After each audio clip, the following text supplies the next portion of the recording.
Hello, and thanks for joining us from our studios in Israel. Coming up in today's newscast, the Israeli Prime Minister refuses to back down when it comes to settlement policy. It looks like the fate of the Amona settlement outpost has now been resolved, and ILTV has an exclusive interview with one of Israel's top musicians. I'm Natasha Kirchak here with the latest news in Israel.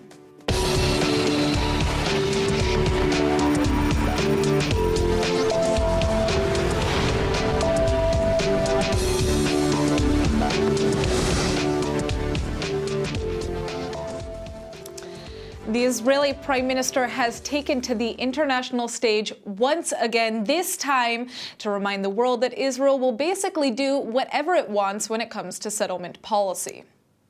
Settlements, according to Benjamin Netanyahu, are not the real obstacle to peace in the Israeli-Palestinian conflict. The question of settlements, I think, is an issue that has to be discussed in peace negotiations, but I disagree.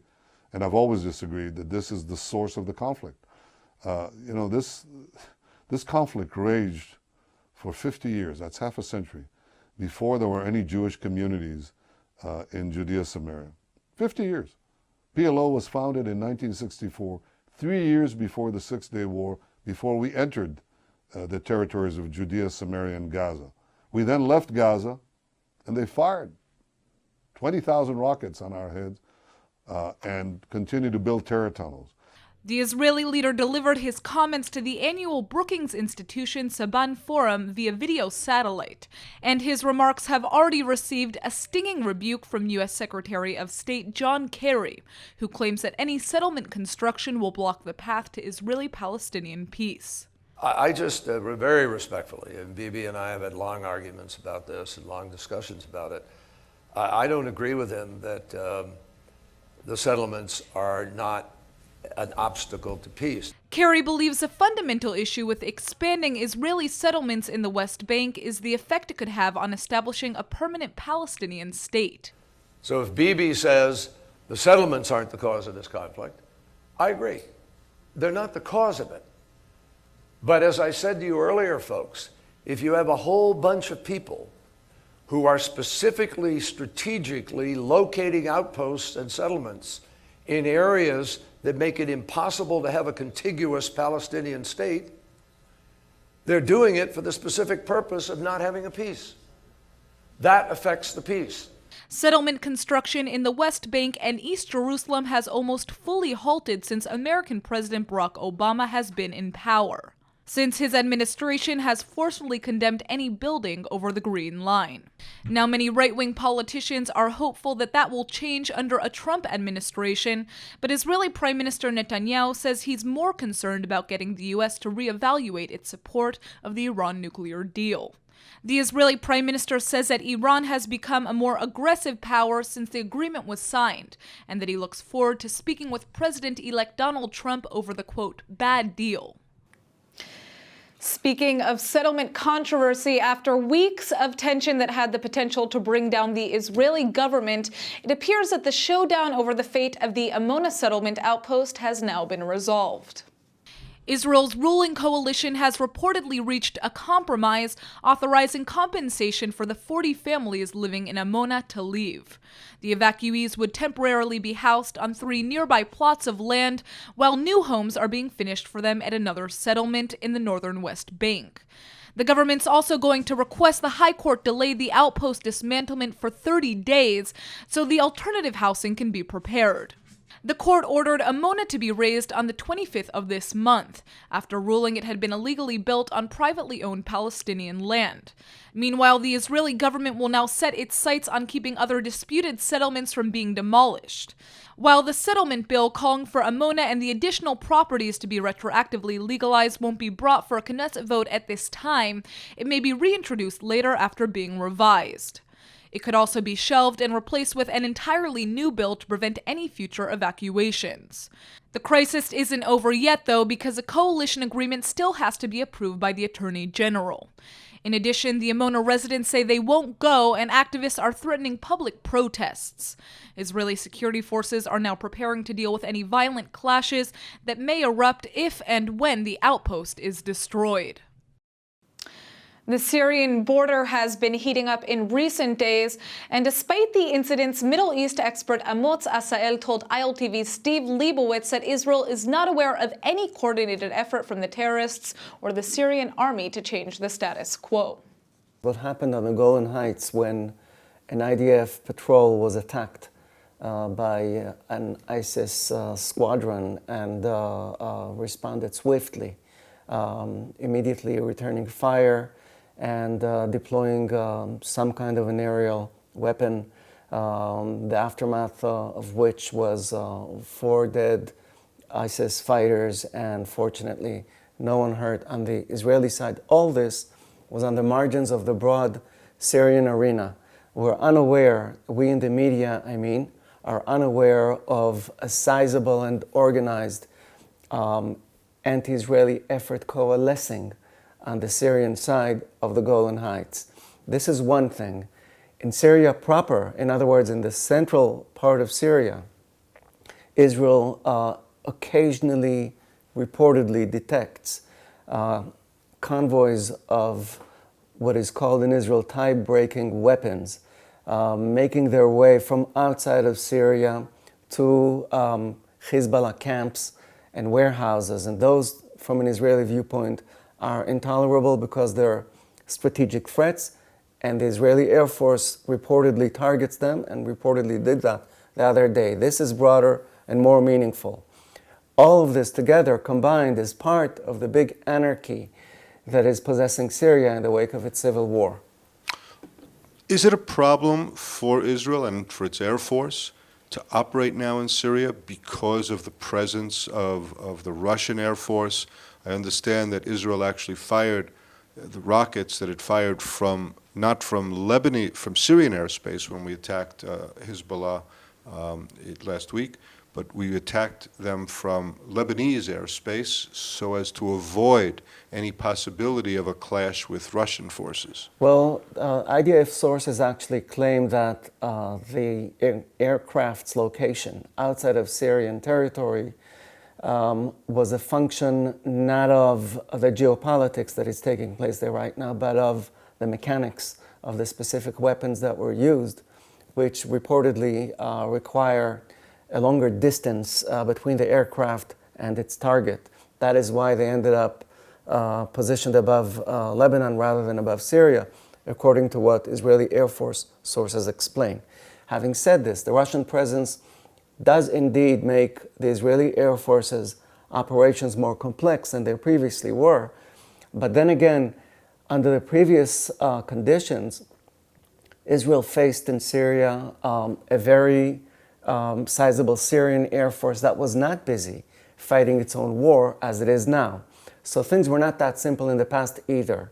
And above that, there is between Israel and Russia a very orderly and formal and cordial and even warm collaboration or cooperation in the context of their separate air forces operation in the same arena. So this is not simple, but then again, it is not too complex for either of the parties to properly manage. There's reports that Aleppo is close to being overrun or being recaptured by Syrian government forces. Certainly that would be a major blow to the rebels. I mean, there's a horrible civilian toll as well, of course, that goes along with this current fighting. Is the Syrian army finally getting the upper hand to the point that this civil war could be won? The major blow to the rebels came a year ago when the Russians entered the fighting. Previously, they were supplying Assad, but they did not actively participate in his fighting. They did that last fall, and it's now a year. And we can say in a year's hindsight that, curiously enough, while the Russian intervention sufficed to turn the tide in Assad's favor, it did not suffice to decide the war. And what is now at stake, as you suggest, is indeed the decision of the battle for Aleppo. That too has yet to actually transpire and be established. But things do seem to be going there more in Assad's direction. However, in terms of the broader scheme of things, in terms of winning the war itself, Aleppo will not deliver that victory. What Aleppo will deliver Assad, if indeed conquers it, is Western Syria. In Western Syria, he is indeed entrenched.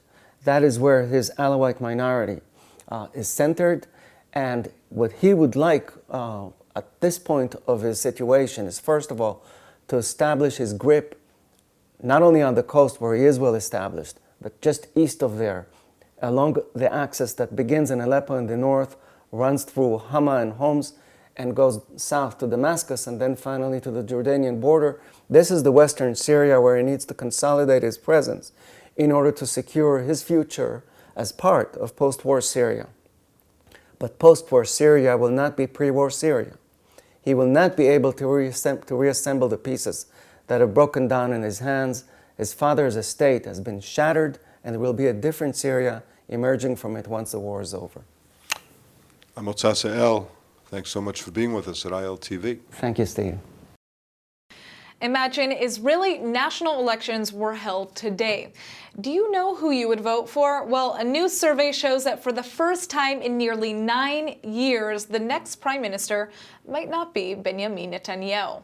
According to the latest poll by Israel's Channel 2 network, the Yesh Atid party is running neck and neck with the premier's Likud faction.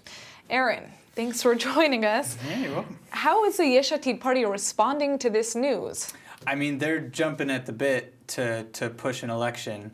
They're really capitalizing on the fact that they've seen a rise in their own popularity. At this point, the recent poll shows that, they're basically, if an election were held today, they would each, both Yesh Atid and Likud would each get about 25 seats in the Knesset. Well, that's a big deal. So I guess we're just going to have to see, what they can do right now to make that happen. Yeah, right? I mean, it's very possible. The truth is that, of a 4-year fixed term, very few Knesset Congresses actually make it to 4 years. It's surprisingly easy to force an election. All right, well, let's take a look at the report that you did for us. The announcement comes just as the latest public opinion polls reveal that the Yesh Atid party is tied with Prime Minister Benjamin Netanyahu's governing Likud party for the nation's top support. A press release from the party headed by Yair Lapid slams the coalition crisis over the outpost regulation bill, saying that Israeli citizens deserve more than, quote, a government self-involved with its own political rifts, end quote. Yesh Atid is also claiming that the current government has failed to advance any substantive discussions in the economic, social, diplomatic, or security sectors. The current coalition has a very thin majority in the Knesset, and so many issues that Lapid is referring to are the result of simply trying to keep the coalition together. If the measure passes on Wednesday, along with the 3 more formal votes as required by law, Israelis will be heading for the ballot boxes just 90 days after its final reading. This weekend, for the first time in 7 years, the Palestinian president's political party, Fatah, held Congress. On Saturday, party leaders held a vote for the members of its ruling bodies, and last night the final results came in. As expected, Palestinian President Mahmoud Abbas has kept a strong grip on his movement. The president was one of the many faces who voted in the 7th Congress of his Fatah party over the weekend. 1,400 delegates came together to elect new faces to Fatah's 21-member Central Committee, which is the party's top decision-making body, and they even elected officials to a new 80-person Revolutionary Council. عيد ديمقراطي فلسطيني بكل المعايير، وأعتقد أن العالم كله شاهد هذه الاجتماعات الديمقراطية الصحيحة والشفافة. نرجو لهذا المؤتمر أن ينجح، ونرجو لإخوتنا الذين سينتخبون أن يؤدوا الواجب على الوجه الأكمل تجاه شعبهم أولا وقضيتهم وحركتهم. 81-year-old Abbas was re-elected as Fatah leader the first day of the convention, and despite deep divisions within the party, his closest loyalists retained dominance in the Central Committee. The most popular candidate with the most votes was once again Marwan Barghouti, who is currently serving multiple life terms in an Israeli prison for murdering 5 Israeli civilians and soldiers during the Second Intifada. Overall, the outcome doesn't appear to signal any change in policy with regard to the pursuit of a 2-state solution, nor Palestinian animosity toward the Jewish state. وبرامج تزدحم بالعديد من المهام التي علينا أن ننهض للقيام بها. ومن المؤكد أن ما سجله المؤتمر من نجاح وما عكسته برامجه من دلالة على قدرة حركتنا على تحديد المهمات واعتماد طرائق العمل المناسبة سيقوي عزيمة شعبنا في نضاله ضد الاحتلال. The new Fatah Central Committee is expected to elect a deputy to Abbas in the coming months. It's a challenging time for the Palestinians given Donald Trump's election as the next U.S. president, which many Israelis view as favorable for continued building on land in the West Bank that the Palestinians seek for their own state. The Congress was supposed to be held 2 years ago, but ongoing political divisions, both within the party and between Fatah and its rival Hamas, have led to continuous delays. Just a few months ago, Palestinian President Mahmoud Abbas fixed a date for the Congress and has since been forced to sideline opposition, especially from Mohammed Dakhlan, a former Palestinian security chief who's garnering more and more support in the Palestinian world. 81-year-old Abbas has not publicly designated a successor, but according to recent polls, 2/3 of Palestinians are dissatisfied with the leader. The Palestinian president was elected in 2005 for what should have been a 4-year term and has been in power ever since. Every once in a while, ILTV has the great honor of sitting down with some of the most influential musicians in Israeli history. Today, I'm so excited to be sitting here with Alon Oliarchik, one of the first Israelis to introduce Middle Eastern rhythms and beats to an international platform. Alon was part of Kaveret, one of Israel's most famous and popular rock groups to date, and has had a long and successful career as a solo recording artist worldwide. Here's a taste of his musical magic. אני בחור בסיסי עם מבצע רוסי בשבת משחק שש 52 הייתי בן 2 זה 10 לחלק ל5 כן, בחור מונוליטי בעולם פוליטי עולם שכולו מהומה יש תשים אמיראז'ים מצייר קולאז'ים ואוחז לי באם האדמה אנלוגי בדיגיטלי כשתשים אמיראז'ים מצייר קולאז'ים ואוחז לי באם האדמה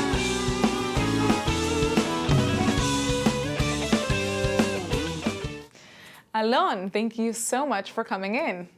So I understand you're about to go on a big tour in the United States. How are you feeling? Are you excited? By the way, that was an incredible introduction. I don't know. Yeah. I got scared from it. Yeah. No, don't be scared. I'm okay. sure that just listening to the music, I didn't need to say anything, you know? Okay, thank you. I'm in the middle of a tour here in Israel now, that celebrates 30 years of solo career, whatever that means.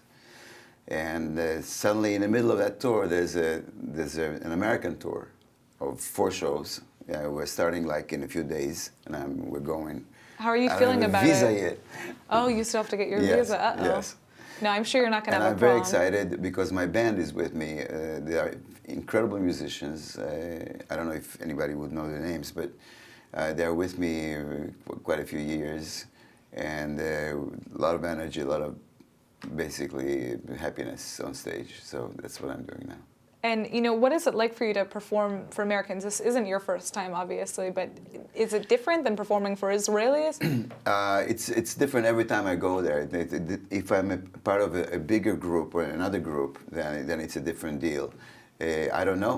It'll be exciting. I don't know if I'm going to have to speak Hebrew or English or explain about the songs or do, I don't know, step dance on the stage or something.